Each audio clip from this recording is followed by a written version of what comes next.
Selamat pagi anak-anak. Kembali lagi kita sangat bersyukur karena pada pagi hari ini kita boleh mengikuti sekolah minggu. Nah, saat ini kita akan belajar kisah Yunus yang melarikan diri dari panggilan Tuhan. Pada suatu hari ada sebuah kota yang sangat besar.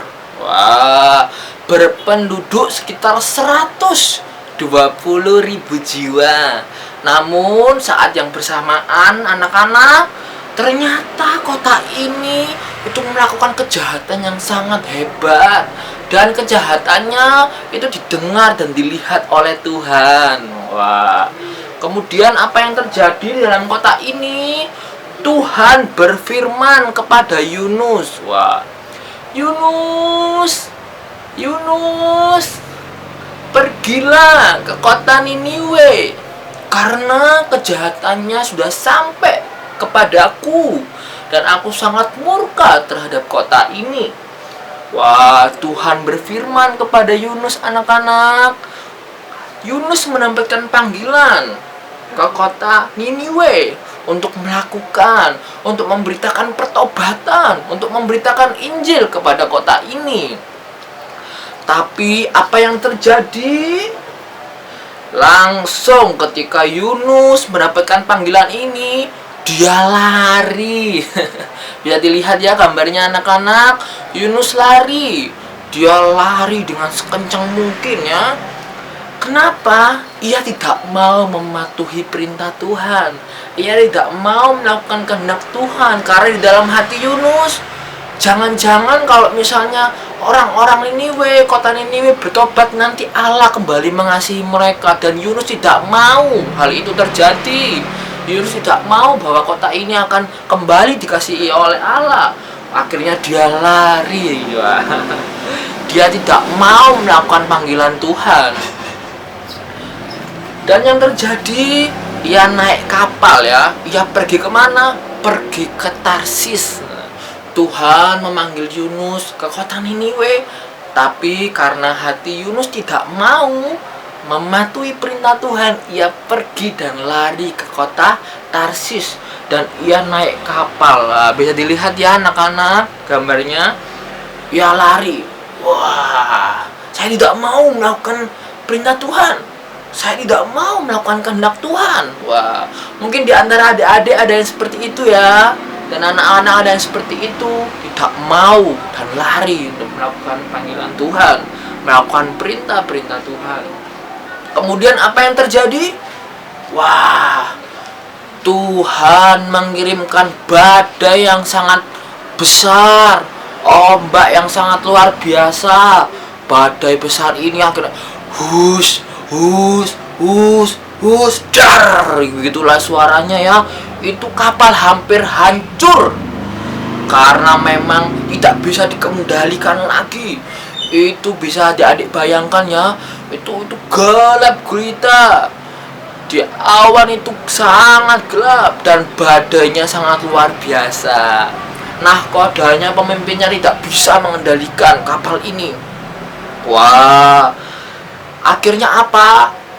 Meskipun demikian, Yunus malah tidur di tempat paling bawah bagian kapal dan dia tidur dengan nyenyak. Waduh. Nah ini ya, ketika adik-adik, bukannya Yunus ini sadar dan bangun berjaga-jaga ketika ada situasi ini, semua orang ketakutan pada waktu itu. Tuhan, Tuhan, tolong. Mereka berteriak masing-masing kepada Allahnya. Mereka meminta tolong, bahkan mereka sampai apa? Membuang seluruh barang-barang yang ada dalam kapal. Supaya apa? Meringankan beban kapal ini ya. Tapi tidak bisa berhenti. Itu ombaknya semakin kencang dan badainya semakin luar biasa. Akhirnya apa yang terjadi? Nahkoda itu turun di bagian kapal paling bawah, tempat Yunus tidur. Hei Yunus, bagaimana kamu bisa tidur dengan nyenyak? Bukankah kamu tidak mengetahui bahwa ini terjadi badai yang sangat besar? Cobalah kamu bangun, berdoalah kepada Allahmu. Siapa tahu Allahmu bisa menolong kami. Kayak gitu. Wah, nakoda itu menyuruh Yunus bangun dan berdoa kepada Tuhan kita. Akhirnya Yunus berdoa, ya.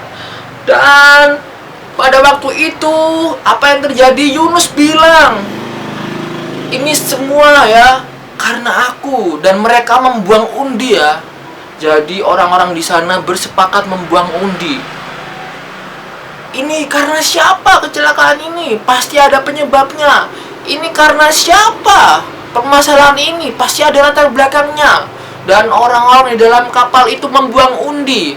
Dan Yunus lah yang terkena undi. Jadi mereka tahu ini semua penyebabnya karena Yunus. Dan ketika Yunus terkena undi, Yunus mengaku, ya, ini semua karena aku. Aku adalah seorang yang takut akan Allah. Dan aku lari dari panggilannya. Tolong, buanglah aku ke laut. Pasti laut itu akan reda dan berhenti. Badai akan berhenti. Dan ketika Yunus dibuang ke laut, apa yang terjadi? Shit. Semuanya kembali reda. Laut dengan tenang berjalan kembali normal. Dan tidak ada badai lagi. Ya, Tuhan berfirman, berhenti. Maka semua berhenti ya. Tuhan mengizinkan semuanya itu terjadi karena apa? Karena itu untuk mengubahkan hati Yunus ya. Jadi Yunus dibuang ini ya. Para penumpang mengetahui siapa penyebab badai besar ini yang tadi membuang undi. Dan Yunus waktu dibuang ke laut, langsung semuanya berubah. Yang awalnya ada badai besar, angin yang sangat luar biasa, ombak yang sangat mengamuk, langsung berhenti dengan tenang. Ya, kemudian apa yang terjadi? Tuhan ketika melihat Yunus dibuang dalam air, dalam laut, Tuhan mengizinkan apa? Ikan besar memakan Yunus. Wah, ini bisa dilihat ya anak-anak. Tiba-tiba Tuhan mengirimkan ikan besar untuk menelan Yunus. Dan ajaibnya dan mukjizatnya, anak-anak, Yunus di dalam perut ikan ini tidak mati. Wah, Yunus di dalam perut ikan selama 3 hari 3 malam. Dia berpuasa, dia berdoa kepada Tuhan. Tuhan, ampuni aku. Tuhan, maafkan aku. Tuhan, aku selama ini lari dari panggilan-Mu. Tuhan, aku selama ini jauh dan tidak melakukan kehendak-Mu. Tuhan, ampuni aku orang yang sangat berdosa ini. Mungkin anak-anak ya, adik-adik juga demikian. Seringkali apa? Anak-anak dan adik-adik tidak mau melakukan kehendak Tuhan seperti Yunus. Dan anak-anak adik-adik lari dari panggilannya. Jangan-jangan apa? Nanti Tuhan menghukum kita seperti Yunus ya. Jangan-jangan kita seperti itu. Jangan sampai itu terulang kembali. Dan pada akhirnya apa? Dia waktu itu berpuasa. Wah, 3 hari 3 malam ya. Dan pada akhirnya apa? Inilah mukjizat Tuhan. Meskipun dia dimakan ikan yang sangat besar, Yunus tidak mati. Dan Tuhan melindunginya. Dan ketika dia ada di perut ikan, dia bertobat. Yunus bertobat dan dia berjanji untuk mau kembali kepada Tuhan. Pada akhirnya Yunus dimuntahkan. Dan Tuhan menyuruh ikan itu memuntahkan Yunus ke darat ini ya. Kemudian Tuhan memerintahkan ikan besar itu untuk Yunus keluar dari perut ikan dan ke darat. Ya, kemudian apa yang terjadi ketika Yunus sudah dimuntahkan ke darat?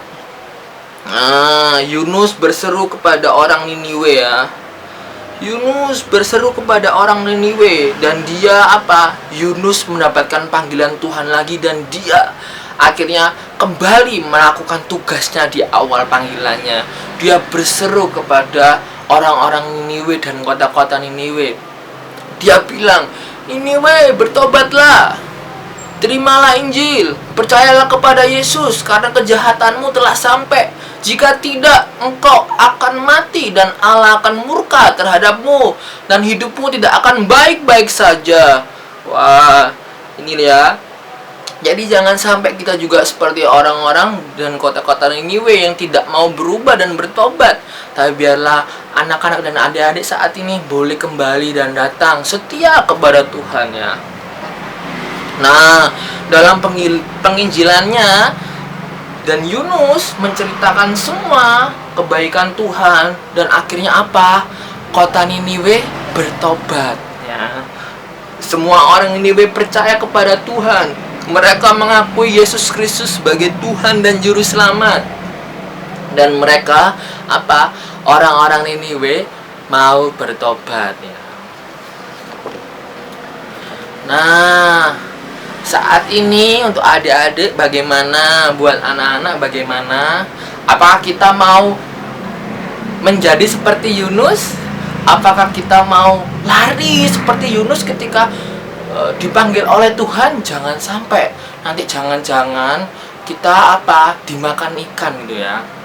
Nanti jangan-jangan Tuhan menghukum kita seperti menghukum Yunus ya, dimakan ikan dulu.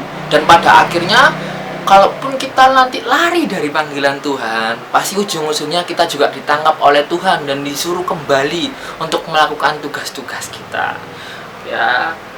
Itu tadi juga bukti bahwa Tuhan sungguh sangat mengasihi adik-adik dan anak-anak, seperti Tuhan mengasihi orang-orang Niniwe. Dan ketika orang-orang Niniwe berdosa di hadapan Tuhan, Tuhan tidak langsung menghukumnya, Tuhan tidak langsung menolak orang-orang Niniwe, dan Tuhan tidak langsung menjauhkan diri dari hadapan orang-orang Niniwe. Tapi Tuhan masih mau memberikan kasihnya kepada orang-orang Niniwe. Dan ketika bangsa ini dan kota ini sangat melecehkan Tuhan, Tuhan tetap mengasihi. Tuhan dengan kasihnya menekap orang-orang Niniwe. Dan demikian juga untuk adik-adik dan anak-anak. Ketika adik-adik anak-anak berbuat dosa seperti orang-orang Niniwe, tentunya Tuhan tidak langsung menolak adik-adik dan anak-anak. Tuhan dengan kasihnya mengulurkan tangannya, memberikan pertolongan, mengirimkan Nabi Yunus untuk memberitakan pertobatan dan penginjilan. Demikian tentunya di dalam Yohanes 3 ayat 16, karena begitu besar kasih Allah akan dunia ini, sehingga yang percaya kepadanya tidak binasa melainkan beroleh kehidupan yang kekal. Allah mengulurkan tangannya, Tuhan mengulurkan firman-Nya untuk kita boleh diberikan kekuatan dan pertolongan ya. Di dalam saat ini mungkin adik-adik ada yang baru mengetahui ternyata Tuhan begitu mengasihi adik-adik. Dan mungkin di antara anak-anak saat ini, anak-anak baru sadar ternyata Tuhan sungguh luar biasa. Tuhan berdaulat, Tuhan mengatur segala sesuatu. Dan mungkin banyak rancangan di hati manusia, tapi keputusan itu berasal daripada Tuhan. Adik-adik bisa angkat tangannya. Saat ini kita akan berdoa untuk adik-adik. Tuhan Yesus, terima kasih Bapa bahwa Engkau sungguh baik dalam kehidupan kami. Kami sangat sadar bahwa Tuhan sungguh mengasihi kami. Kami sangat sadar bahwa ternyata Tuhan begitu luar biasa memberikan cinta kasih-Mu terhadap anak-anak-Mu ini ya Bapa.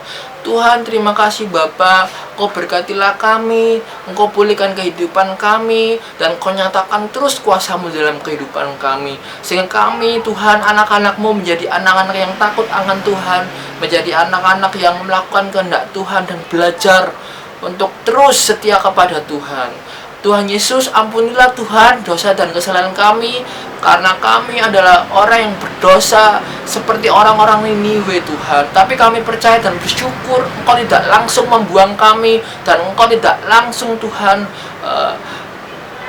melupakan kami. Tapi Tuhan dengan kasih-Mu yang luar biasa terus menopang kami dan terus memberikan kami kekuatan. Karena maka dari itu Tuhan, bukan kami yang mencari Engkau, tapi Engkaulah yang mencari kami. Bukan kami yang memanggil Engkau, tapi Tuhan yang memanggil kami dan terus menjagai kami. Terima kasih Tuhan, terima kasih Tuhan. Dalam nama Yesus Tuhan, kami tutup ibadah sekolah minggu pada pagi hari ini. Haleluya, amin.